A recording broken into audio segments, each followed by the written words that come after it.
Bonjour et bienvenue dans Dis-le quand même, ton espace de parole anonyme, sans filtre et sans pression. Donc, tout au long du mois de mars, vous avez pu vous exprimer sur le thème santé mentale. Et aujourd'hui, pour répondre à tout, on accueille Noémie de la Maison des Ados. Bonjour, merci de m'accueillir ici. Donc moi c'est Noémie, je travaille à la Maison des Adolescents depuis 10 ans maintenant. Je suis éducatrice spécialisée et thérapeute familiale. Et donc je vais vous présenter un petit peu la Maison des Adolescents. Alors on dit Maison des Adolescents, mais c'est Maison des Adolescents et des jeunes parce qu'on accueille les jeunes de 11 à 25 ans chez nous et leur entourage proche, qu'on soit parents, grands-parents, amis, tout le monde est là, le bienvenu. À la Maison des Ados, on vient un petit peu parler de ce qui nous tracasse, de voilà, ce qui est un petit peu difficile dans n'importe quel domaine qui concerne le jeune. Nous, on est là vraiment pour déplier, faire le point et puis après voir ce qu'on peut faire du problème. Ça peut être avec nous, la suite, ça peut être avec plein de partenaires autour de nous. Il y a plein de monde qui travaille avec nous. Donc, on trouve des solutions pour améliorer la situation du jeune.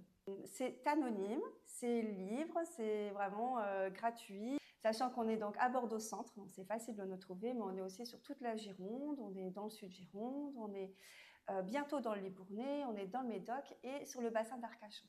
On trouve toutes ces infos sur Internet, Maison des Adolescents de la Gironde. Avant de commencer, je voudrais faire un trigger warning si jamais vous n'êtes pas très à l'aise avec les sujets comme la dépression, les troubles mentaux, les troubles du comportement alimentaire, etc. N'hésitez pas à ne pas regarder la vidéo et force à vous. Voilà. Première question, est-ce toxique de toujours vouloir faire plaisir aux autres? Alors, je ne sais pas si on peut utiliser le mot toxique, mais moi, ce qui m'embête un petit peu dans la question, c'est le mot toujours, surtout. Effectivement, vouloir faire plaisir aux autres, c'est très bien, c'est une belle qualité. Maintenant, que ce soit systématique et un petit peu au détriment de soi-même, c'est problématique. Donc, c'est peut-être intéressant d'aller interroger ça, d'aller voir un petit peu quelle peur ça réveille. Est-ce que ça réveille une peur de l'abandon, une peur du jugement, etc. Effectivement, ça peut poser question. Deuxième question, comment gérer le fait de se sentir mis ou mise à l'écart? Alors là, je pense que c'est important d'aller faire un petit peu la différence entre ce qu'on ressent et ce qui est réel. Parce que c'est vrai que c'est une sensation douloureuse de se sentir mise à l'écart et du coup, c'est important de prendre du recul et d'aller vérifier un petit peu ce qui se passe vraiment, soit en demandant un point de vue extérieur pour visiter un petit peu ce ressenti-là un peu désagréable, soit en allant vraiment même interroger, pourquoi pas, le groupe duquel on se sent un peu mis à l'écart pour voilà, questionner ça. Malgré ce sentiment difficile, ça ne vient pas toucher ses valeurs propres, personnelles, voilà, et que c'est possible par soi-même d'aller aussi s'inclure dans un groupe. Troisième question, comment faire le point sur ce que je ressens? Bah déjà, c'est une bonne question d'aller s'interroger sur ce qu'on ressent, d'aller voir un peu, visiter ça, c'est déjà bien, parce que c'est pas évident, hein. Après, ne pas avoir la réponse toujours, bah, c'est normal. C'est pas si simple de savoir ce qu'on ressent.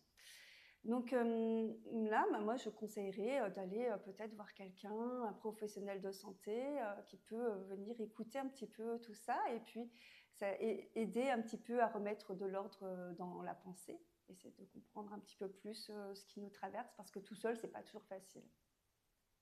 Il existe aussi le questionnaire Primo sur le site Santé Psy Jeune. Je vous mets le lien en description et ça peut vous aider à mettre les premiers mots sur votre situation et à y voir plus clair. Quatrième question, que faire quand on n'a plus envie de rien? Ben ça, c'est une alerte quand même. Hein, de ressentir ça, se rendre compte de ça, il faut en faire quelque chose. Alors, bien sûr, hein, qu'on a envie de rien faire un week-end parce qu'on a une semaine éprouvante, ça va, c'est normal. On parle de plutôt s'alerter quand l'envie de plus rien dure dans le temps ou que ça revient très régulièrement. Hein. C'est vraiment la constance qui va alerter. Ça, il faut aller en parler à quelqu'un, c'est pas normal.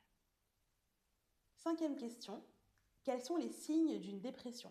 Bah déjà, ne plus avoir envie de rien, ça fait partie des symptômes de la dépression, hein, une baisse de motivation, des idées noires, une fatigue importante. Il y a beaucoup de symptômes, en tout cas, une perte de l'estime de soi, etc. Il y a plein de choses qui peuvent révéler une dépression. Encore une fois, sur la durée, hein, la répétition des symptômes et la longueur de leur installation.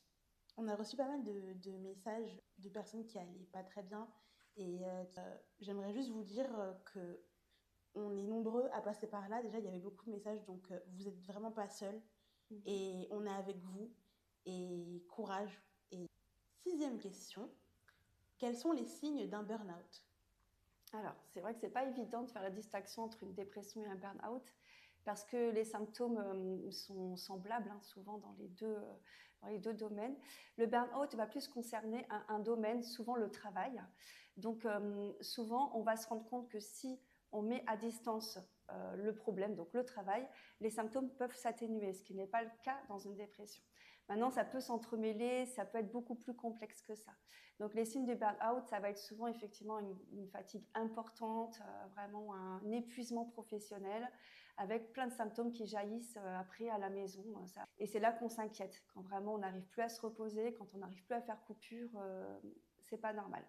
Donc pour ça, il faut aller voir son médecin traitant pour en parler dans un premier temps, pour réussir à faire le tri dans tous ces symptômes et savoir ce qui se passe vraiment. Septième question, est-ce que voir un psy, ça sert vraiment à quelque chose? Oui, alors il faut pas effectivement voir ça comme une solution magique, plutôt voir ça en termes de processus. Parce que voir un psy, c'est déjà aller faire un pas vers soi-même, prendre du temps pour soi, pour mieux se comprendre. Ça me paraît important effectivement quand on en ressent le besoin d'aller essayer quelque chose en sachant que voir un psy, si ça ne marche pas, ce n'est pas un échec en soi. Il y a aussi une histoire de rencontre qui doit se faire entre un professionnel et puis une personne. Donc, c'est tout à fait normal que ça ne le fasse pas toujours. Cependant, c'est bien d'essayer quand on en ressent vraiment besoin pour aller se confier, aller poser quelque part un petit peu tout ce qui peut peser et puis trouver quelqu'un qui peut un peu nous guider pour se sentir mieux. Après, il existe aussi mon soutien psy. Ça permet d'avoir 10 séances de psy remboursées par la sécurité sociale. Et là, il y a pas mal de psychologues qui sont dans ce dispositif. On peut les trouver sur des rendez-vous en ligne directement, sur Doctolib par exemple. Voilà, donc aujourd'hui, effectivement, ce n'est pas forcément payant de voir un psy. C'est possible d'aller vers la gratuité. Les étudiants peuvent aussi aller vers l'espace santé étudiant. Et puis, n'oublions pas qu'il y a les psychiatres aussi qui sont là. Alors, si on a besoin effectivement d'être évalué sur notre état de santé ou besoin d'un traitement médicamenteux, on va plus se tourner vers eux. Et eux, ils sont complètement remboursés par la sécurité sociale. Huitième question, comment dire à mes proches que je me sens mal? Alors, déjà, je pense qu'il faut réussir à saisir le moment propice et pas à balancer ça comme ça quand tout le monde rentre du boulot énervé, fatigué. Ça, c'est important. C'est pas toujours facile, c'est normal. C'est normal, ça pas si simple. On n'a pas envie d'embêter les autres, nos proches, avec nos problèmes. Donc, l'idée, c'est peut-être aussi déjà aller en parler à quelqu'un de complètement neutre, complètement extérieur à sa vie.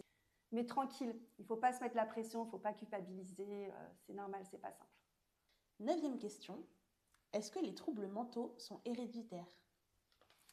Alors, on peut constater qu'il y a des troubles mentaux, des fois dans une famille sur plusieurs générations, un petit peu en répétition, mais qu'on se rassure, l'épigénétique ne fait pas tout. Aujourd'hui, on peut prouver qu'il y a aussi l'histoire du vécu, l'histoire de l'environnement qui fait que les choses se vivent avec la maladie ou non.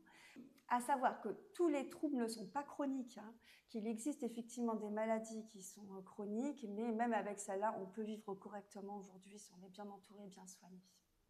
Dixième question, comment aider une personne atteinte de TCA, de troubles des conduites alimentaires? C'est pas simple. Alors, j'ai envie de dire que la première chose, c'est quand même d'inciter la personne à rencontrer quelqu'un pour en parler, un professionnel de santé un peu spécialisé, si possible, parce que tout seul, c'est compliqué quand même de sortir de ça. En tant qu'ami, j'ai envie de dire, il faut essayer de ne pas être jugeant, rester disponible et puis pas faire de focus sur l'alimentation, ça ne servira à rien. Et en même temps, il faut quand même savoir aussi se protéger parce que ça peut être très envahissant, les TCA, pour l'environnement proche. Donc, il faut savoir aussi poser ses limites, se protéger, tout en restant assez disponible selon nos possibilités à l'autre. 11e question. Comment aider une personne qui ne veut pas être aidée? Ça, c'est pas facile. Quand on veut pas être aidé, forcément, c'est pas évident. Bon, je pense qu'il faut respecter en fait le choix de l'autre qui ne veut pas être aidé déjà. même si c'est très difficile pour soi-même, il faut aussi être dans l'acceptation. Se dire que c'est une question aussi de temporalité, que nous, on sent le besoin de l'aider, mais peut-être que cette personne a besoin d'un temps qui est différent du nôtre pour être aidée, que c'est comme ça. Donc, se montrer disponible, ouvert à l'autre, dire que voilà, quand son moment sera voulu, que la porte sera ouverte. Donc, avoir toujours l'idée que quand même, la situation de danger, ça passe toujours avant le désir ou pas d'être aidé. C'est la seule situation où il faut l'aider contre sa volonté. Et pour ça, vraiment, il faut retenir l'existence du 3114, qui est un numéro d'appel pour toutes ces questions-là, quand il y a des questions d'inquiétude pour vous-même ou pour les autres, sur la question du suicide. On peut appeler ce numéro et on sera reçu par des professionnels de santé qui vont nous accompagner pour savoir quoi faire dans ce moment très difficile. 12e question, à quoi ça sert la vie? Bon, c'est difficile de répondre à cette question parce que c'est vraiment une question universelle. Peut-être que tout le monde se la pose ou pas, je ne sais pas d'ailleurs. Moi, je n'ai pas de réponse. Je pense qu'il y a des gens qui ont besoin de chercher du sens à cette question et qui vont en trouver à travers des concepts religieux, spirituels. Chacun son choix, en fait, finalement. Il y a des personnes qui n'ont pas besoin de se poser cette question, qui vont vivre comme ça, peu importe. Ça, c'est pas important et ça appartient à soi-même et chacun en fait ce qu'il veut et c'est très bien comme ça. Par contre, si on se pose la question parce que on va pas bien, encore une fois, c'est bien de venir en parler.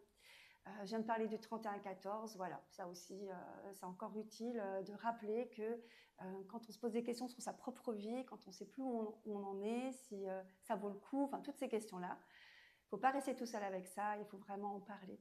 Se tourner soit vers ses proches, soit vers d'autres personnes, voilà, donc pour qui c'est le travail de recevoir ces questions. Et pour moi, la vie, ça sert à profiter de la beauté du monde et des gens qu'on aime. Alors, je sais que c'est pas facile du tout, surtout dans la situation actuelle et quand on a l'impression que rien va s'arranger et qu'on est vraiment tout seul. Mais je vous assure que le temps vient à bout de tout.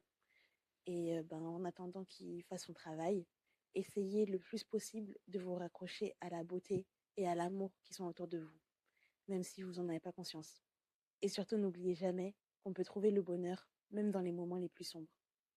Il suffit de se souvenir d'allumer la lumière. Albus Dumbledore. Merci beaucoup Noémie pour toutes tes réponses et je te laisse le mot de la fin. Merci à toi en tout cas de nous avoir permis de venir nous exprimer. Le mot de la fin, écoutez, c'est simple, et on en a beaucoup parlé. Il ne faut pas se laisser aller tout seul avec toutes ces questions très difficiles parce que c'est quand même des questions très lourdes que tu m'as posées aujourd'hui. Ce n'est pas simple. Je pense que tout le monde peut être traversé par des moments difficiles dans sa vie. Mais il faut se faire entourer, il ne faut pas lâcher, comme tu l'as dit. Nous, on est ouvert à la Maison des Ados pour vous accueillir. Voilà, n'hésitez pas à venir nous parler de tout ça. On saura vous accueillir. Et puis, il y a plein d'autres personnes qui sont là, qui sont disponibles pour vous. Donc, vraiment, il ne faut pas rester tout seul.